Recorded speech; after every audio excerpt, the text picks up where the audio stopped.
We are so back. Ladies and gentlemen, and all those who are yet to decide, I go by the name of Phupho Gumede K, and welcome to the F Word.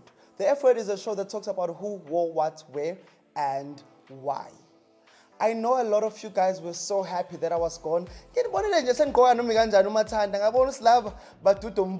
now we are back and we are talking about all the things that we missed when we were away. Even my English is gone.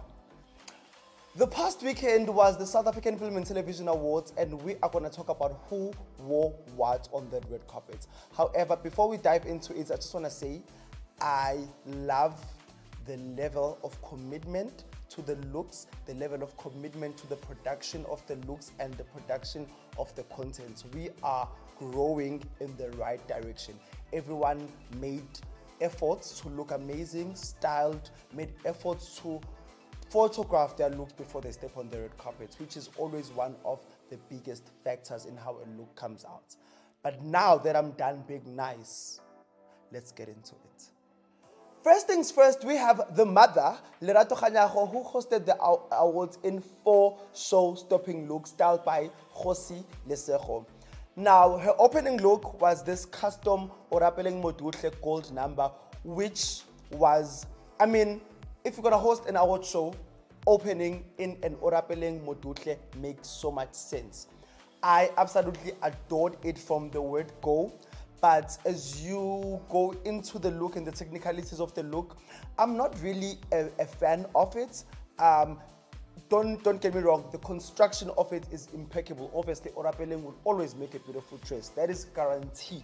If Orapeleng had one day to live in this earth, he'll probably spend the most days sleeping and then make a beautiful dress the last hour. But it will be a beautiful dress.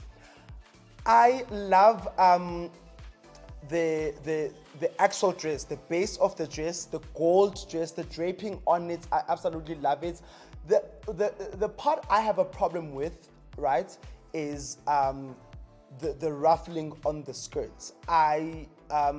Especially there by the arms. Like if you zoom in closer by the arms, there's some rose situation happening there that I don't really understand the direction of. I would have appreciated it if it didn't have that. Also, the multi-tiered skirts, overskirts in it, I'm not really a fan of it. I would have loved it if they kept it like one layer of it. That would have aesthetically looked better. The slits. Let's talk about the slits.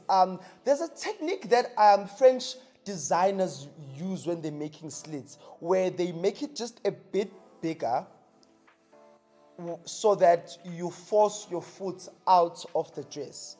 And I would like South African designers to start utilizing that skill, because they make the slits to the proportion of your body, and now your leg ends up being outside most of the time, and that looks so uncomfortable in pictures. So it ends up looking like you are your body is suffocated in the dress.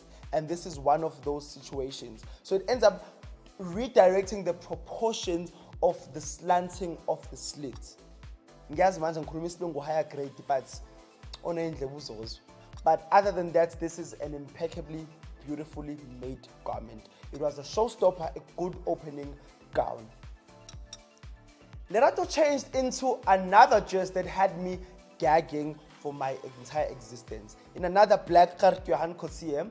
Now, you see what I was just talking about with the slit? Gert actually did it. You look at how Lerato's leg is actually her body is not suffocated by the slit. Look at how she can put her leg back in and it can sort of come back out. You see that? Exactly. This is not the greatest dress. It's not the greatest nothing show-stopping about it, but it was well made. Love the sequin play. I think Gert could have done more, knowing that he and Lerato have came together to produce better. But for a 4th dress, it's nothing to be mad about. Next, we have Lerato Kganyago in Gert Johan Kotsie. This, let me tell you, is one of the most beautiful colors I've ever seen on a dress. This bubblegum blue is so perfect. It's so sweet, but it's not girly, like it's not childish, but it's so sweet to look at. I love the lace. I love the fact that the lace is not embedded with sequins, but it's actually embedded with beads and pearls. I absolutely love this dress. It reminds me of a dress that Otis Flo once made for Tembesiete. The flower detail here by the bust. Absolutely love this dress. Definitely the best Lerato Kganyago look of the night. Okay, looks like I lied because this Scalo designer was the best Lerato Kganyago look of the night. Absolutely loved this. I love the gloves. I love the beaded gloves. I love the fact that they just went out. Also, I love the fact that they didn't use satin. I don't think that's satin. It might look like it, but I don't think that's satin because I absolutely hate satin. Fun fact about me that no one asked for. But other than that, I love the creation here by the bust. I love how it holds her in. I love the gloves that they are an extension of the actual dress and not just an add-on. I love the fact that the applique even went to the skirts. It's well constructed. I mean, Scalo designer will always construct a dress perfectly. This was my favorite Lerato Kganyago look of the night. Mwah. Next we have La Tongo in Bayanda Katini. Now, this custom Bayanda Katini dress looks amazing on her body. The construction as well. However, you know, I actually admire La Tongo and her consistency to always go back to the thing that she has done before. I'm talking about this dress because she's done it again and again and again and again. You know, I would love to see them as a duo give us something new, a new color, a new style, a new cut, a new shape, you know. As they grow in their collaboration, I want them to start exploring other things instead of going back to the same thing again and again and again and again. Next, we have Pearl Modiadi in Nolanga Made. This was one of the cleanest sweeps of the night. I can't fault this once. The construction of the dress is a 10. The styling of it, the minimalistic of it is a 10. The old Hollywood glam is a 10. I absolutely love this. This has to be the shortest review I've ever done because I can't fault Pearl on this look. She ate. Next we have Puti Como in Custom Masango by Spesihle. This was a gag-worthy moment. This was a team that was dedicated to gagging the whole country, the whole industry, how this is made, how this is styled, how this is shot. The hair, what do you mean? Come through Marilyn Monroe. Hey bo, this was such a clean sweep. I love the fact that even on the tail of the dress, they still incorporated some white, some gray undertone so that there is a consistency in the design of the dress. I love the fact that, let me tell you something interesting, 3,500 Swarovski crystals were used to hand bead and hand sew this dress. 6 hands came together to make sure that this masterpiece come together. We are talking about 2 weeks worth of work just on this masterpiece. The styling is amazing. Those Josie's earrings, amazing. The neck piece, the diamonds on the diamonds are a girl's best friend, and this is my best look of the night so far. Love it. Next we have Dineo Ranaka, styled by Lindani Styling. Now, I really enjoyed seeing this look from the word go because, I mean, Lindani, a stylist and not necessarily a designer, putting together this is a step in the right direction. However, I do have a couple of technical bones I have to pick with this dress. Firstly, the under boob on an evening gown that has lace over it is wrong. I think they used a small bra cup for it, hence the accidental under boob. Secondly, there's nothing I hate more than a gay boning. Oh my God, that sounds so wrong. But let me tell you what a gay boning is. A gay boning is boning that is not straight. So when you use boning, you must use a strong boning that is not influenced by the shape of the body, but rather influences the shape of the body. If you zoom in there, you can see pictures where Dineo was maybe not standing straight, and you can see the boning moving in whatever direction it wants to move. It defeats the entire purpose of having a boning. Also what I found uncomfortable was the overlapping of the materials there by the slits. Like, I don't like that. It doesn't, like the fact that you can see where the satin stops and where the lace begins. Like, if you're gonna do, let me tell you, if you're gonna do a dress and put a lace on any material, the entire idea is to make it look like the same material. So if you can see where the lace stops and where the actual material stops, then you've defeated the entire purpose. I really was vibing with this look until I saw that leather belt. I already felt like we have so many elements in it, but the leather belt, there is also an overskirt by the back, but it's also an over mini skirt by the back. I don't know. Maybe let's reapply. Like, let's restructure it. Let's rethink what we wanted to do and stick to it, because the leather skirt adds no value to this look. It just distracts the whole thing. Also, whose idea was it to wear a white duke? Like, because when I saw it from the front, I was like, okay, a black duke, cute. But when I saw it from the side, I was like, why would you wear an entire black evening gown with a white duke? Make it make sense to me. Next, we have Brenda Ntambo, styled by Diva Kadash. Now, there's no designer for this look because it was conceptualized by Brenda and Diva, but I absolutely love this look. I know this might come as a surprise because I actually hate sequins and I hate satin. And this look is both those things, but I surprisingly love it. I love the styling of it. It looks so good on Brenda. It suits her so well. It fits perfectly. I love the detail of the bow by the back. I love the sequin gloves. I never thought I'd say this in my life, but I actually love those sequin gloves. Absolutely stunning. The hair is perfect. The makeup is perfect. The red lip. Usually when someone does a red glossy lips, it just looks like you're going to find high value men a court father. But this one looks absolutely stunning. I absolutely gag for this moment. Next, we have Bontle Modisele in Miano Designs. This was such a fresh take on this look.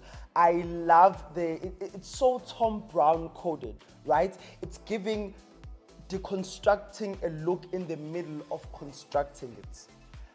It is, I love the riskiness of the corset going down the body, down by the V-cut. I love it so much. I love the one thing that I absolutely feel like I have a clash with is the skirts. I think if it was more structured, like if it was more, it would have been a more regal look. If it was more fitted, yes, keep it mermaid, but make it more fitted, it would have been more regal. Because now when you have velvet and you don't have structure, it comes off as clumsy, because it's so hard to control the shape of velvet at all times. But other than that, I absolutely find this look so stunning. The styling of it is impeccable. The hair, the wet hair, amazing. The gloves are so good. I love a good fitted glove moment. Like, it just goes straight to my heart. So yeah, this was definitely this was an 8 out of 10. Next, we have Nomalanga Shozi. Nomalanga the Flame, the baddest in the game. You better say her name, per, in custom LSJ. Now, Nomalanga has had so many good fashion moments this year, but as all fashion icons, you just have that night where it's just like, Ahu, Ayaklangan, and for her, this was that night. Some looks are great conceptually. Some looks need to go from the sketchbook to the sewing machine straight to a museum. And this is one of those looks. It does not translate well on the red carpet. It does not translate well on a body. On a mannequin at the Met Gala, amazing. But on a body on the red carpet, it just is so overwhelming, and it loses the structure that it has. Because this is a structured look, but because it's so voluminous. Bobs, stay in school. Voluminous, Kesana. Okay, I lost my thought process, but yeah, it needs to stay in a museum. It does not do anything for Nomalanga's frame. It does not do anything for the designer. It does not. Also, the flowers being made out of satin. Guys, can we stop using satin in all in all? Like, I need designers to actually stop using satin because it photographs very cheaply on or under lights. So let's actually just decide to ban the use of satin on red carpet shoots. Next, we have actor Clement Maosa in King Wiz. This is what an it boy looks like on a red carpet. This is what an actor looks like on the red carpet. He's taking it, Kesan. This is so clean, yet it's so well thought of, it's so well designed, and it's so well structured. The fit is amazing, the styling is amazing. I love the black on black. I love even the tiny details here by the wrist, the glasses. It's shot beautifully. I'm obsessed. Next, we have reality star Her Majesty Happy Simelane. That's your host at club. I'm not making this up. I've seen girls going to host at the club in this exact same dress. I'm not a fan of it. I'm not a fan of wearing this dress to a red carpet. But again, I think I've lived long enough because I never thought I'd see anyone pair purple shoes with a red dress. Ever in my life. In my 25 years I've been on this earth, never thought that would happen. But okay, it's 2024 and I need to change my name to Ukidiboni because clearly Kidiboni. I don't understand who came up with the idea that they must put purple shoes on this red dress. Other than that, this has to be the most overstyled look I've ever seen. The styling is way there and the actual dress got left behind because I don't think all these accessories were for this dress. Next, we have actress and producer Nomza Mombata, styled by Sheila. I actually do not like this dress at all, and there's a reason why it did not make it to the red carpet. It was only shot conceptually. It's too, I don't know, it's too DIY. I don't know if that makes sense. It's Angati was hand stitched on her, on set. You know, like it doesn't feel like it was conceptualized and then made with a sewing machine and then fitted and then altered and then fitted again and then styled. It just looks like a fabric that was wrapped on her and hand sewn for shape on set. And also the styling is quite off. I actually don't know what they were trying to achieve with this look. I understand they were trying to do something alongside Ushaka Ilembe, but also there's no actual elements that touch on that. So it looks like what Americans think an African aesthetic looks like. Next, we have actress Natasha Tahane, dressed in Scalo designer. This is such a gorgeous gown. Oh my God. It flows beautifully. It flows stunningly.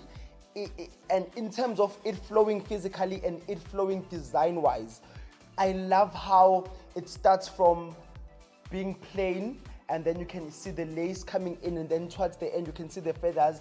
Everything just gels so perfectly. I just wish Natasha could have steamed the dress, but clearly she was in a hurry because she had to save the world at 7 and then go to the SAFTAs at 8 that she forgot to even steam the dress. Also, Lily Wash, wearing an Apple Watch with a red carpet dress as if you're a spy kid is so ... I don't like the styling of the dress because of the watch and the neck piece. I just think if they would have done something more dramatic by the neck, it would have elevated the look and given off even more grand fashion moment. And also steam the tulle. That tulle looks like it's been stuffed in a dress, in a suit cover, and it went straight to her body. And you can actually tell because it's not supposed to be, it's supposed to be. All my fashion girls know what I'm talking about. We've come towards the end of our SAFTA special, but before we go, I need to give you my best and my worst. My best dressed of the South African Film and Television Awards 2024 is Phupho in Masango by Spesihle. This is a fashion moment that was thought of, designed, fitted, altered, shot amazingly, and delivered with grace and blonde hair. This is how I need all my television stars to look like at all the events. Money well spent. Everything about this I can't fault. And my worst dress is Linda Sokulu.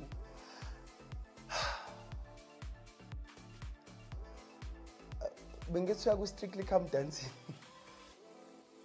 That's honestly the first thing I thought of. This dress does nothing for her body, for her woman of her caliber. It's like she's a newcomer into this industry. And I absolutely hate this look. She has amazing legs though. She has stunning legs. However, this is my worst dress of the SAFTAs 2024. Thank you so much for tuning in. Do not forget to tweet us. Oh, no, don't tweet us. Actually, do not tweet us. Just watch, comment, like, share, and subscribe. Till the next one.